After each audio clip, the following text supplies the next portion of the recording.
In a spur-of-the-moment decision, the defense for a man standing trial for raping a 14-year-old girl called the man's girlfriend to the stand in an effort to prove that the defendant doesn't shoot blanks. PNC's Jolene Toves reports from the trial of Austin Barcenas.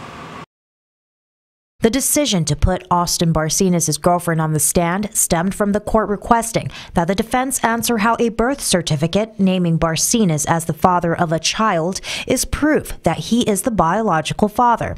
According to the defense, the birth certificate indicates that he shares a 1-year-old son with his girlfriend, Rochelle Cabrera. The defense was adamant that a birth certificate is a self-authenticating document and that a man would not put his name on a birth certificate if the child was not his. The government contended that because Barcenas is not married to Cabrera, the birth certificate does not mean that Barcenas is the biological father. Instead, it only presumes.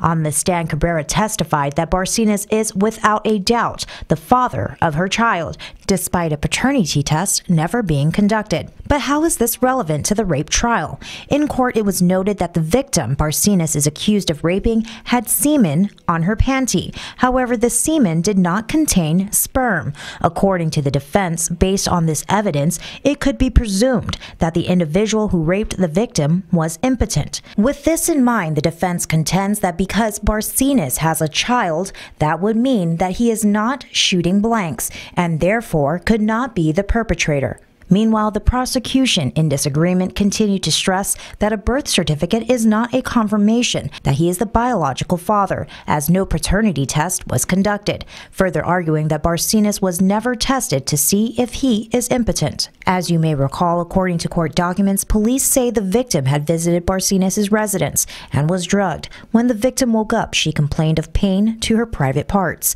At the time, Barcenas told police that there were 4 men in the home, including himself. All 4 men provided DNA samples and, quote, results from the DNA analysis indicated to a scientific degree of certainty that the DNA profile of Barcenas was the contributor of the DNA found on the victim's underwear, end quote. The remaining 3 men were excluded as DNA contributors of the sample found on the victim's underwear.